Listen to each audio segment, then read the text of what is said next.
sejam todos bem-vindos a mais um podcast da Carreta Agro pelo Brasil. Eu me chamo Aline Moreira, atuo como supervisora de campo no projeto de assistência técnica e gerencial do Senar.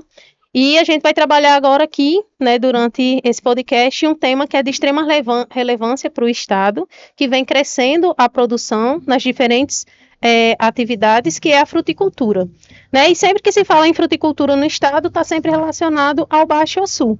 E a ideia é que a gente comece, em passos de formiguinha, a divulgar os outros municípios que trabalham com fruticultura, que trabalham com receitas, que trabalham com distribuição dessas frutas que são produzidas no estado e fora dele. E aí, para isso, eu trouxe aqui, para ajudar, na parte da fruticultura, 3 técnicos de campo que atuam na região litorânea. À minha frente, eu estou com Rômulo Prata, Niedia Camila e Daniele Martins. Sejam todos bem-vindos. Obrigada. E a gente vai começar perguntando para que vocês se apresentem um pouquinho, falem qual a principal cultura, o município que vocês atuam e, se puderem, falem um pouquinho sobre as principais dificuldades que vocês têm encontrado na atividade que vocês têm mais trabalhado junto aos produtores que vocês atendem. Boa tarde, pessoal. Meu nome é Rômulo, como a Aline já apresentou. Sou engenheiro agrônomo, formado pela UFESA. Formei em 2018 e desde então atuo na região de Touros. Já trabalhei com coco, batata doce e banana, que são das 4 culturas principais. Só não trabalhei muito com abacaxi, que são as 4 culturas principais que se produzem mais lá na região, certo? Atualmente os meus produtores são mais de coco e banana. A batata doce ela está se levantando por causa uma problemática muito grande que a gente tem na região do nematóide. E o abacaxi, por questões de mercado, ele passou um tempo sem ser explorado em larga escala. Mas hoje ele já está bem acessível novamente, já está sendo viável plantar. E a gente tem feito um bom trabalho lá na região, com bons resultados. Boa tarde, pessoal. Me chamo Niedia Camila. Sou formada em técnico em fruticultura pela instituição Senar e hoje estou como técnica de campo no município de Extremóis. Trabalho com a cultura principal da banana e também trabalho na fazenda Araticum, que fica localizada no município de Touros. E lá a gente trabalha com banana e coco. Relacionado ao pessoal de Extremóis, ao qual eu presto assistência técnica pelo Senar, a maior dificuldade está sendo eles não é ter o acesso ao conhecimento. A maior dificuldade que eles estão tendo é empregar aquilo que eu estou passando para eles. Eles têm uma dificuldade por ser questionado,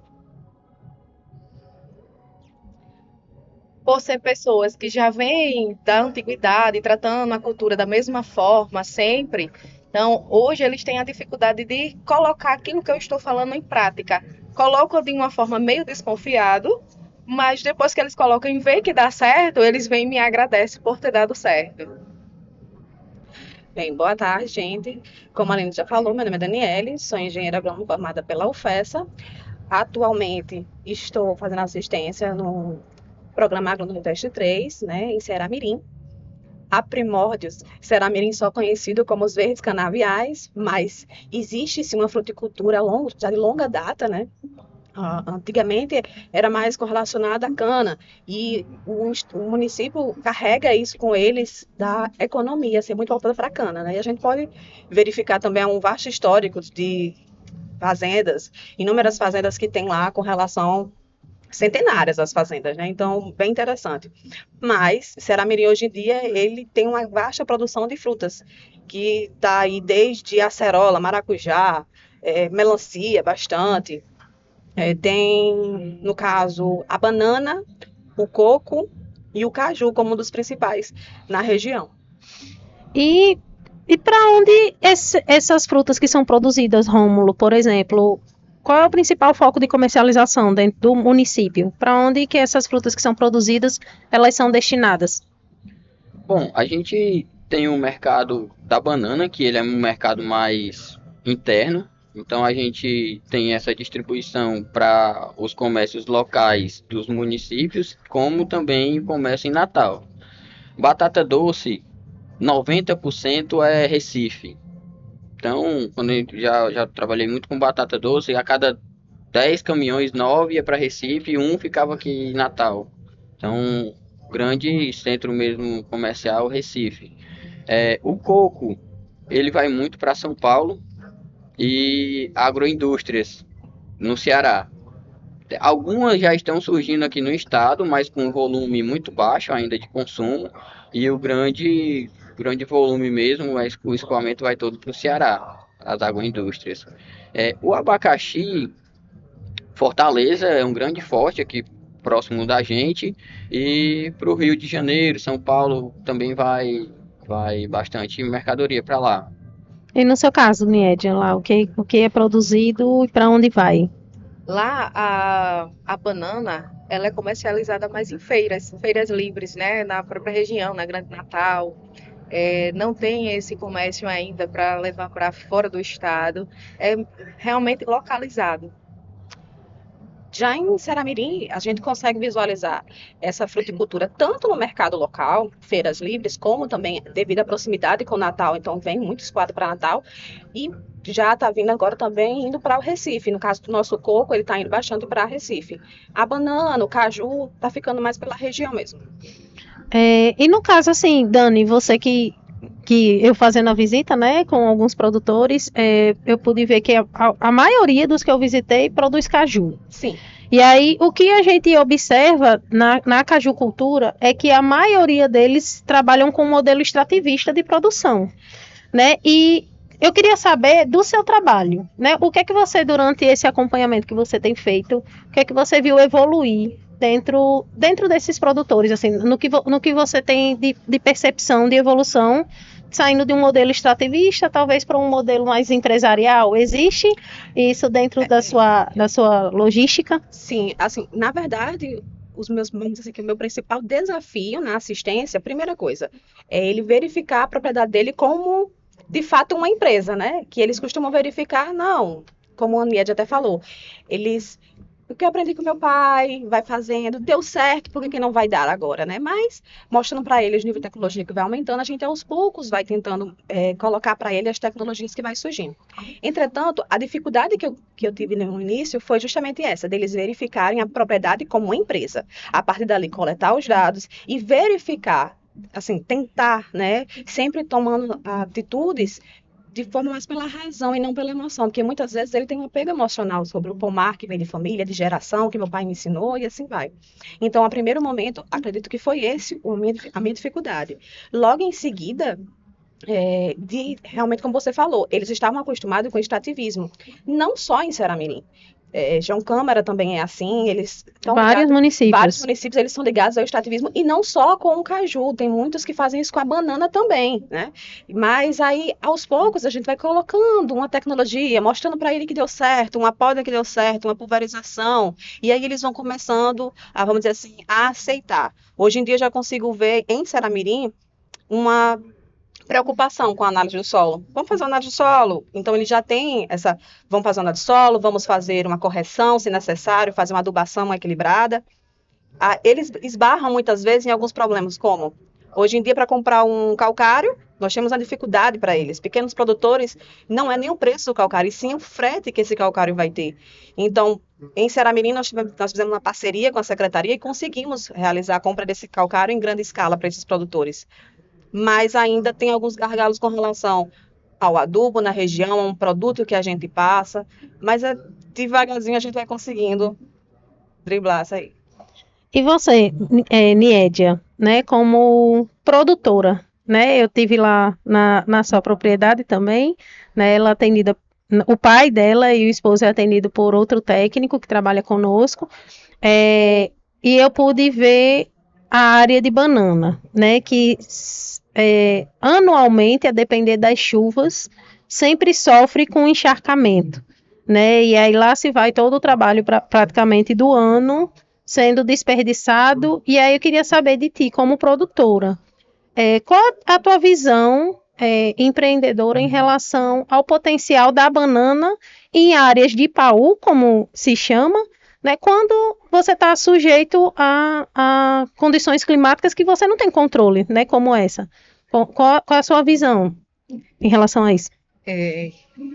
Como nós somos uma unidade familiar, literalmente, nós conseguimos produzir nessa área de Ipaú, certo?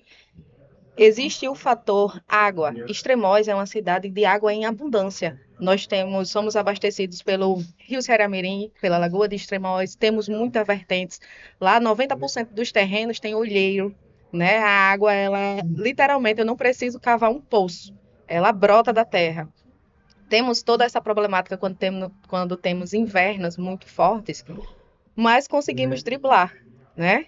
Conseguimos driblar com anotações, sistemas de adubação. Nós nos preparamos para essa invernada, né? Posso dizer assim.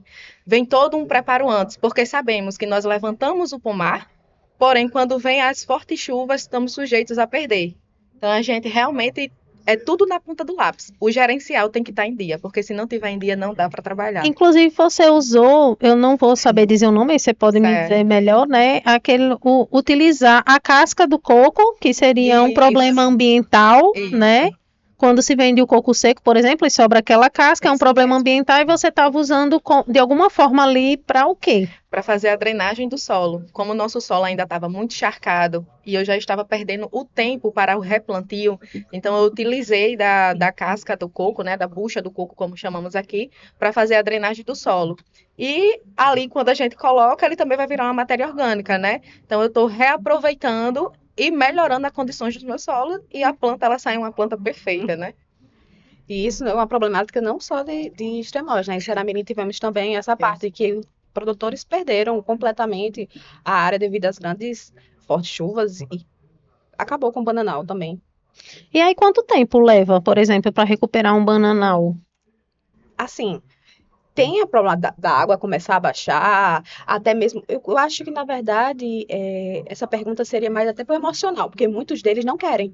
Não vou investir aí mais, não quero mais investir nessa área. E aí, como vocês contornam uma situação dessa, como técnico, para estimular o produtor a querer produzir? A parte gerencial, mostrando para eles números. Vamos aqui, vamos calcular aqui, ó, quanto é que você está ganhando. Mostrar a eles que mesmo tendo essas percas, a gente tem os ganhos, né? Que os ganhos são maiores do que as percas. Realmente o gerencial tem que estar em dia, é onde a gente trabalha bastante com eles. E a gente também utiliza dos recursos que temos em nossa propriedade, né? Lá em Extremóis eu desenvolvi um projeto onde a gente começou a arrecadar a poda que a prefeitura fazia na cidade. Então a gente pegava essa poda, fazia compostagem, e da compostagem a gente ali fazia adubação, né? Então ele tinha redução de custo na compra do adubo. Também começamos a utilizar a película do café. Pegava a película do café, né? Que tem uma indústria ali perto, né? Próximo, isso mesmo. A indústria fornece a película, nós pegamos lá, fazemos a compostagem, essa película ela vira humus de minhoca e aí a gente também planta com ela. Então o custo é baixo, né? A gente faz de tudo para ter um custo baixo para replantar, porque literalmente é um replantio, né? E isso que a Níadia falou é bem interessante, que eu sempre gosto de brincar, que não precisa esperar o momento ideal, não precisa esperar tudo tá perfeito. Até porque nem existe o momento perfeito, né? Trabalha com o que tem. Ela tinha lá, a fibra foi. Lá em Ceará-Mirim, acho que você visitou o de Maracujá, né? É o Claudio Mi. Ele estava trabalhando mais barato da minha, que é próximo. Vou pegar o quê? Bagaço da cana. E ele começou a trabalhar com bagaço da cana. Então, procurar o que está mais próximo, o que é viável, procurar alternativas que estejam tanto economicamente, né, falando, como também sejam interessantes para a planta. E isso é importante quando a gente faz a análise do que é utilizado de insumos com o custo que isso gera, porque às vezes, por exemplo, a fibra do coco tem um resultado positivo para a Niedia, mas pode ser que tenha um resultado negativo para você, porque na região dela tem uma produção de coco alta, mas imagine se o seu produtor tiver que ir buscar na região dela, né? Então, quando a gente faz essa parte gerencial, o papel do técnico, né, é mostrar, ó, a gente tem esse recurso dentro do município, é mais perto, e isso vai, de fato, fazer com que reduza o custo, como vocês têm mostrado na prática, né, o que vem acontecendo. E aí, falando nessa parte gerencial, Rômulo, Eu visitei também, né, alguns dos seus produtores lá e pude observar a questão de que coco dificilmente, ou quase, ou nunca, não sei, né, você vai me dizer melhor, eu não consigo produzir sem água, correto? Isso, é bem. É bem, precisa de bastante água, né? E aí, como que consegue tirar dinheiro utilizando um sistema irrigado, como por exemplo lá, um produtor que eu visitei, ele disse que tinha uma área pequena, 16 hectares irrigado e estava em ampliação. Então, na minha cabeça, isso gera um custo muito alto. E como que consegue equilibrar a receita do custo e o que isso deixa de lucro para um produtor? Então, com relação ao coco, é, é uma cultura que requer um nível de organização já um pouco maior, porque ele é uma cultura mais demorada. Se bem conduzido desde o início, ele começa com 2 anos e meio, mas não é a nossa realidade, porque já é uma cultura cara, então todo mundo negligencia o cuidado na fase inicial. Aí ele vai começar a produzir bem com 3 anos e meio, até 4 anos. Então, assim, requer um investimento alto, certo? Então, para essa situação de ampliação, de fazer tudo, hoje nós estamos num cenário de coco verde, num cenário extremamente favorável, né? Num ano que a gente não teve uma oscilação de mercado muito grande, por isso nos possibilitou aquele planejamento que você viu na propriedade de Gaspar, que a gente fez os 16 hectares, aí já está produzindo e fizemos mais até chegar nos 60 hectares. O Isso. nosso planejamento final são 100 hectares naquela propriedade, porque é o que os poços dele suportam. Mas tem que ser irrigado, tem uma demanda hídrica alta, as adubações e pulverizações são mensais, porque todo mês, cada 20, 21 dias, está liberando um cacho novo, então você tem que adubar, tem que pulverizar aquele cacho. Essa constância na cultura do coco que é o grande gargalo, porque você tem que ter o capital para manter essas pulverizações e adubações em dia, e se você não fizer, as pragas não deixam a produção se tornar economicamente viável. Então é uma cultura desafiadora. Uma coisa que Rômulo falou que é interessante é que realmente esse ano não teve tantas oscilações no valor, porque o ano passado a gente teve coco de 20 centavos, né, a unidade. É assim, Dani, tem já um certo tempo que eu gosto sempre de acompanhar o mercado, de todas as culturas que eu trabalho. Hum. Porque tem que saber qual é para você se programar. Data tal, o preço vai estar muito baixo. Então eu já tenho que deixar um caixa guardado ali, eu já seguro um investimento ou alguma ampliação diária, sabe? Uhum. O ano passado a gente chegou a coco a 20 centavos, né? Então, assim, o tirador, que chama o trabalhador que vai lá executar o serviço de colheita, ele cobra 10 centavos por unidade de coco colhido. Então, um coco de 20 centavos não paga nem o frete, sabe? Então, assim, mas tem que ser retirada aquela fruta da planta para poder as próximas frutas virem no desenvolvimento bom. Então, tem que colocar isso aí também na ponta do lápis, né? Ano passado a gente teve um mercado de coco verde muito ruim, uma oscilação muito grande. Esse ano a gente não baixou de 70 centavos. Então, a diferença, né? A gente chegou a 2,20 e não baixou de 70. Então, foi um ano muito, muito positivo para o coco seco ou verde. Já o coco seco, a gente já vem aí no 2, 3 anos de preço muito baixo. Esse, agora no segundo semestre, né, a gente deu uma Melhorado. reagida, tipo, tava 70 centavos o quilo, 30 centavos a unidade. Você espera quase o dobro do tempo É um do coco verde. coco verde e não tem o resultado, sabe? Sim. Foi bem desafiador para o coco seco. E em relação às técnicas de manejo para coco seco e coco verde, existe diferença? É a mesma coisa? Como é que funciona na prática a ação de vocês, né? Já que todos trabalham aí com coco. Com relação ao coco, a diferença principal seria a variedade, né? Que a gente tem a variedade do cocanão, que é destinada para ao coco verde, que é aquele coquinho verdinho, arredondinho, bonitinho que a gente consome na praia. O coco seco, ele já é o coco que a gente chama de coco híbrido, certo? Então ele já é uma outra cultivar, e é mais destinado, ele tem mais mais endocarpo, ele tem mais, como se diz, né? Ele tem mais carne, ele tem ele tem menos água e cria mais polpa, certo? E dá um rendimento melhor na fábrica, que é o que eles querem. Já o coco verde, ele rende melhor na água. Então, a diferença na variedade já é um principal gargalo. O manejo de adubação e pulverização é basicamente o mesmo. Aí ele vai diferir na época de colheita, que coco seco ele já é bem mais demorado do que, pelo menos uns 4 meses a mais do que o coco verde. Uma coisa que um produtor dos teus lá que eu visitei me disse é que, por exemplo, o coco verde requer muito mais cuidado por exemplo, na colheita. Porque qualquer rachãozinho ali na casca já não é bem visto para o Porque é público, né? visualmente, né? Porque você bebe o coco bonitinho ali na praia, né? Enquanto que o coco seco não, né? Mesmo que esteja feiozinho ali por fora, o caba tirou ali a casca, tem como ser aproveitado, né? Então, existe diferença de pulverização, de calendário de pulverização para eles dois ou não? Assim, com relação ao coco seco e o verde, se você seguir as recomendações de pulverização, vai acarretar numa melhor produtividade. O que pode diferir é um produto. Antigamente usava muito óleo de algodão, que a gente tem aqui Sim. em Tangará uma espremedora de algodão, né, que extrai esse óleo, e era um produto muito eficiente, ecologicamente correto, não deixava resíduo químico nos frutos, mas caiu em desuso para o coco verde, porque ele acabava oxidando e enegrecendo a casca do coco. Então não ficava visível, aparentemente bonito, sabe? Não era vendável. Aí foi deixando de ser usado o óleo de algodão. Já o coco seco, como você vai consumir o que está dentro, não tem tanta restrição. Aí o coco verde não pode ser colhido se a terra estiver molhada, porque arranha. Não pode estar batendo, jogando, porque depois vai ficar aquela manchinha preta. Tem todo.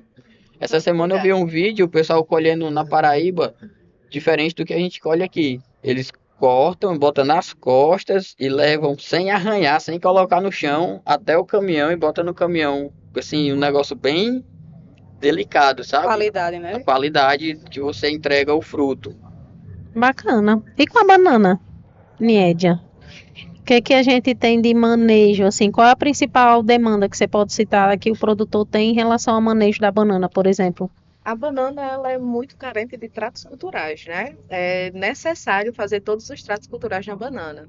A desfolha, a retirada do mangará da banana, o desbrotamento dela. Se a gente não seguir isso direitinho, ela vai dar, como a gente chama aqui no Nordeste, o xoxamento do cacho. Cacho xoxa. Ele não estica a palma, ele não fica bonito visualmente e para o mercado também isso não é bom. Entendi. E há também, hoje, por exemplo, quando eu comecei a andar, né, assim, eu não entendia muito da fruticultura, mas o que eu tenho aprendido é que, por exemplo, em algumas regiões, tem começado a se vender a banana por quilo, né? E há separação também, assim como coco verde e coco seco, né? De banana de primeira, banana de segunda, banana de refúgio, né? Como que essa variação impacta, assim, na questão de receita para o produtor? Nós trabalhamos para que tenha uma banana, eu costumo dizer banana de peso, que é a banana extra, uma banana de qualidade, que é essa banana que o produtor quer e que o cliente quer, e é a banana mais cara, né, que sai da propriedade. Então a gente trabalha voltado para essa qualidade de banana. Já a banana de segunda, de terceira, ela tem diminuição do valor do comércio. Assim, quando ele vai passar, vamos falar de valores agora, uma banana de segunda, ela sai o quê? A R$ 100 da propriedade do milheiro, 1.000 bananas por R$ 100. Já a de primeira a gente consegue vender ela no quilo. Então hoje eu estou vendendo no quilo a R$ 2,70. Assim, na receita do produtor é melhor ter os tratos culturais bem certinhos para a gente ter uma qualidade de fruta e conseguir vender esse fruto no quilo. E no caju, Dani? Ou na acerola, que também é uma fruta, né, que você tem trabalhado. Lá Quais tem são os bastante principais tratos, assim, que você tem conseguido sucesso com os seus produtores e que tem visto resultados Ah, bons? antes de falar dessa parte, deixa eu citar aqui uma coisa. Tanto o Rômulo como o Niédia, eles trabalham bastante, eu acredito que, vamos dizer assim, com médio produtores. Eu trabalho mais com pequeno produtor de Sim, fato, né? sim. E pronto. Na parte do coco, quando eu cheguei, os cocos não estavam lá, essas coisas de qualidade olhar e, nossa, que vontade de tomar essa água de coco. E a gente teve que trabalhar assim, o que vamos fazer com esse coco que não está tão bonito assim? Não está conseguindo comércio, ou então muito barato porque a coca é da qualidade dele. E aí eu comecei a encontrar o que a gente pode estar fazendo. Lá a gente começou a colocar a água do coco em garrafas para vender. Bacana. E o produtor começou a vender aqui na agricultura familiar, né? Já com relação à banana, o que a gente pode estar fazendo com isso daqui? E tem o que? Uma empresa, justamente um assentamento lá em Ceramirim que trabalhava no passado com chips da banana. Então, assim, pequeno produtor ele tem que rebolar para ver o que vai fazer com essas, né? Esses, vamos dizer assim, o que o comércio, o que o mercado não aceita devido à qualidade. Sim. Hoje em dia já consigo verificar uma evolução muito grande com relação à produtividade em Ceramirim, tanto na parte do coco como também na parte da banana. Já com relação ao caju, dos tratos culturais que eu vejo maior dificuldade deles, a poda, né? A poda deles aceitarem a poda. Não, você está estragando com o meu cajueiro. Eu percebi isso bastante na sua região ali. Você está estragando o meu cajueiro, isso não vai dar certo. Óbvio que vai aquela disseminando. Eu gosto de trabalhar com a parte de disseminação. Então, o produtor deu certo. Deu certo. Ele não ficou bom. E aí começa a fazer, né? Então, começa um passar para os demais. E eu acho isso bem interessante com relação à parte. Eles estão repassando a parte da poda, daqui a pouco é um produto. Aí eu sempre falo, né? O produto do vizinho não vai dar certo com o seu. Tem que cada um personalizar. Mas mostrar para eles como é que é. E eu sempre friso o quê? Vão para dentro do campo, porque quem tem que conhecer as pragas, quem tem que saber o que tem que colocar, sou eu. Mas o senhor que precisa conhecer a praga. Por quê? Porque eu não estou lá todo dia. Sim. Só vamos lá na assistência técnica uma vez ao mês. Então, eu faço questão, vem comigo. Ele não conhece isso não, se vem, carrego, mora aqui. Eu fico muito feliz quando eu vou na propriedade e ele faz, ei, sabe aquele bichinho? Qual bichinho? Ele fez aquele, a minha broca. Eu me encontrei. Teve um produtor seu que me disse, ele disse assim, uma das coisas que eu aprendi com ela é que algumas eu já conhecia, mas as outras eu consigo já identificar algumas pragas e doenças no pomar. E aí, às vezes, eu chego lá no vizinho e eu mesmo já digo o que é no vizinho, né? Então, ele foi relatado isso, de fato, por alguns produtores. Para mim, tem que ser assim. Porque, assim, a assistência técnica vai ser daqui a 10 anos. Quer dizer, vai ser 2 anos, né? Tem um período. Vamos estar saindo daqui a pouco. E aí, depois? Eu sei que tem uns que falam, não, vai estar tudo anotado no caderno. Mas muda, a tecnologia está mudando cada vez. Então, se ele for no pomar dele e ele percorrer e ele encontrar os primeiros sintomas, os primeiros vestígios, nós conseguimos, com certeza, verificar uma estratégia de estar sanando esse problema lá, entendeu? Eu acho que isso que é o brilhantismo da assistência técnica, né? Você falou que eles atendem de grandes e médios e você pequenos, né? Então a assistência técnica é para todo mundo, né? E a nossa é gratuita, né? E aí a gente abrange ainda de médio, grande e pequeno produtor e a gente tem resultados mesmo na heterogeneidade desses perfis, né? Eu costumo falar que eu vejo a assistência técnica em Ceramirim como esperança, conhecimento e organização. Por quê? Eu cheguei em propriedades que ele falava assim, não, se esse ano o cajueiro não der nada, a gente vai derrubar tudo. A gente vai derrubar tudo e não vai mais produzir. E aí uma poda, uma pulverização, fez, nossa, não é que esse ano produziu, que deu certo, né? Deu certo, nesse ano produziu. Então, os produtores, eles estavam até descrentes. Quando a gente chegava para falar assim, a assistência é gratuita, eles já olhavam para então, você está querendo uma porcentagem?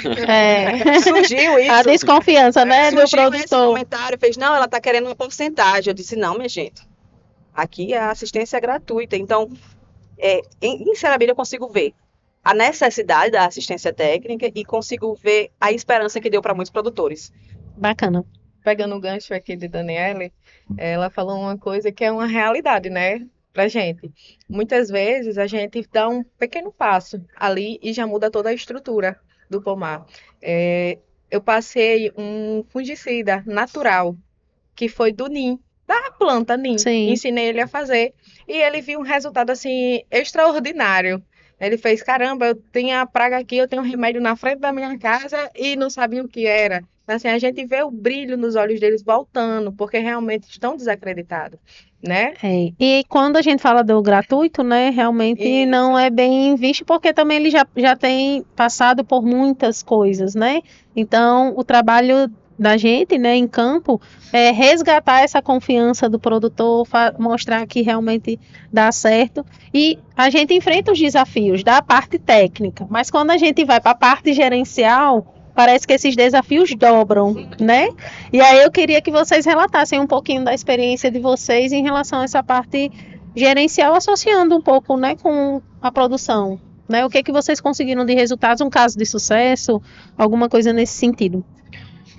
A parte técnica, ela é bem fácil da gente estar disseminando, porque você vê o resultado, né? Então, você fez, aí deu certo, aí o vizinho já vê, aí já começa a fazer também, aí você já vai passando, ei, para aqui, vamos conversar, o que é que tá fazendo lá, me ensina também, vamos dar uma volta aqui. Então, a parte técnica, ela tem seus desafios, mas ela é mais prática, ela é mais disseminável.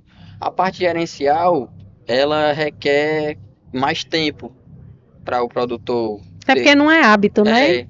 Então, você pedir para ele adubar, ele já aduba, né? Se você Em pedir alguns casos. já faz pulverização. Então, é só regular a frequência e a dosagem, mas já é um hábito dele.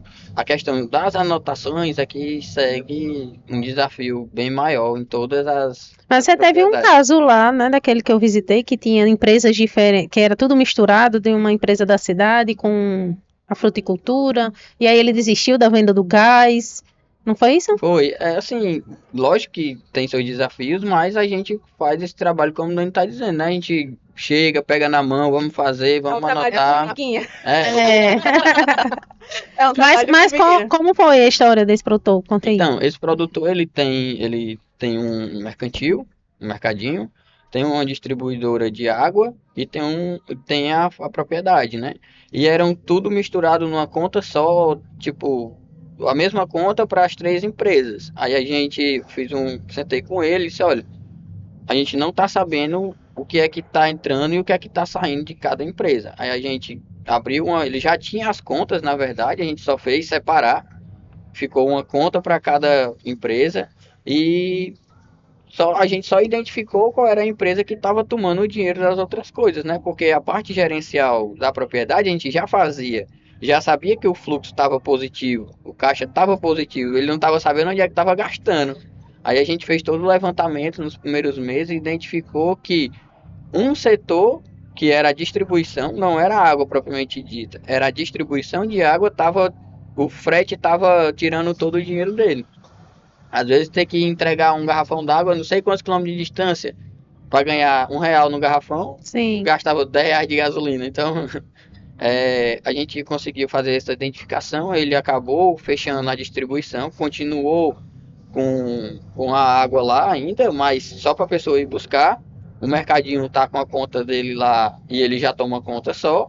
E hoje a gente faz a parte só gerencial da propriedade. Ele já consegue gerir as outras coisas sozinhos e a gente acompanha a parte da propriedade. Então, o importante na parte gerencial é justo isso, né? Da gente conseguir destrinchar o que cada atividade dentro da propriedade, porque a propriedade é uma empresa, o que cada atividade deixa. Será que todas estão se pagando ou uma está simplesmente cobrindo a outra, né? E aí vocês, meninas, têm algum caso de sucesso dentro da parte gerencial? O que eu posso falar para você é, vamos anotar? Não, se eu for anotar, Eu desisto. desisto.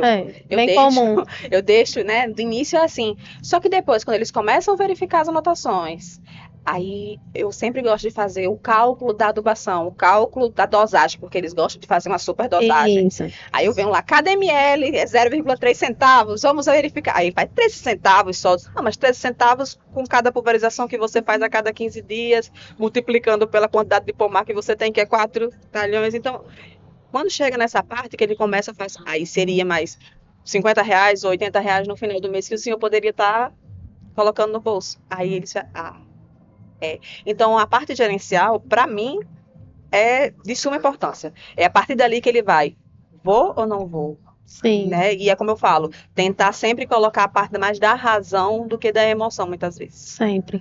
Niedia está começando agora, né, na assistência, mas como produtora, Niedia, como você enxerga a importância da parte gerencial?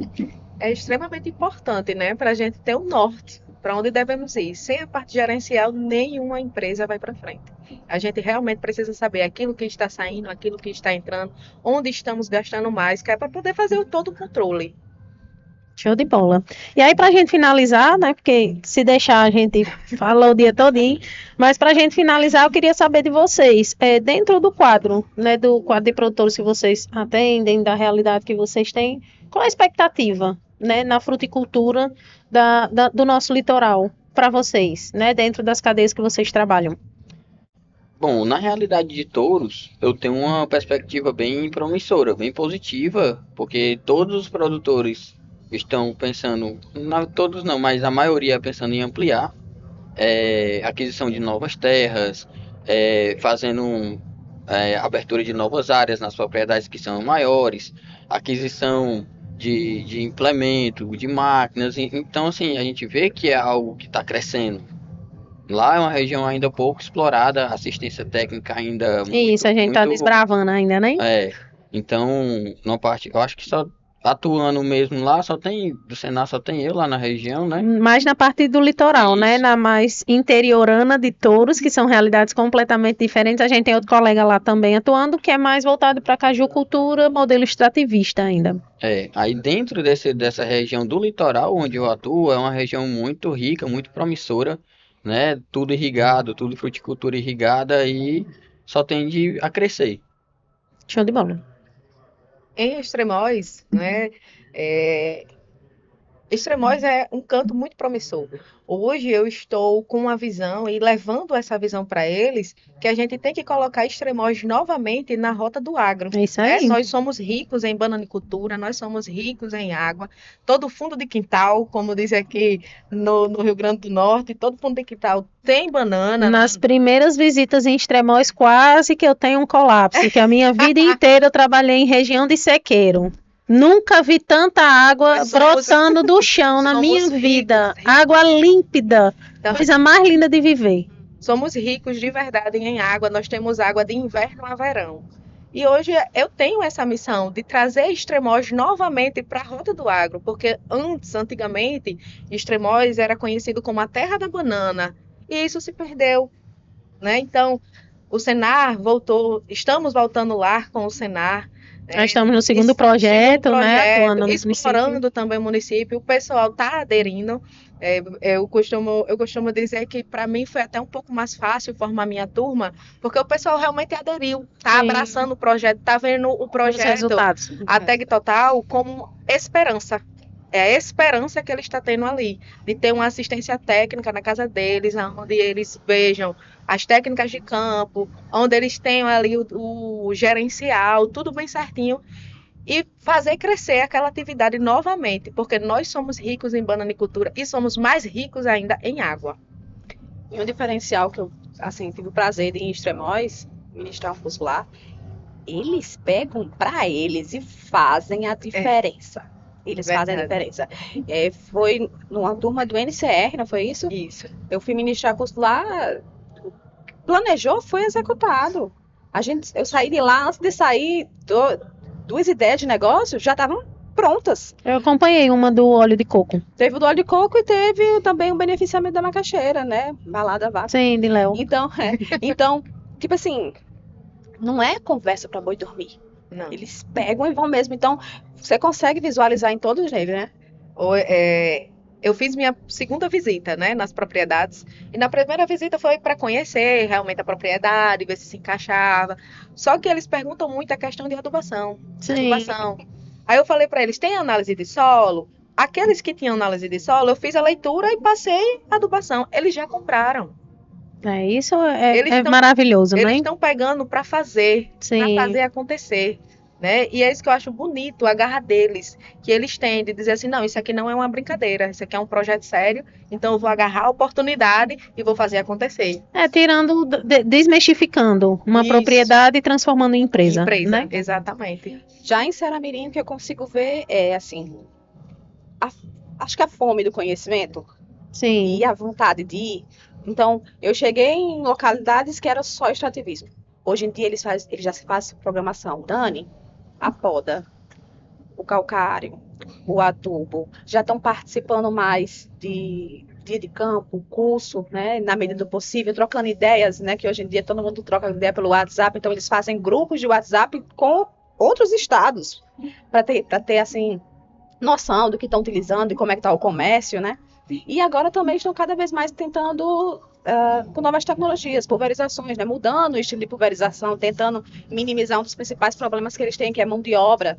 Então, eles sempre estão buscando diferente tecnologia para pulverização, já para minimizar esse impacto que eles têm com relação à mão de obra.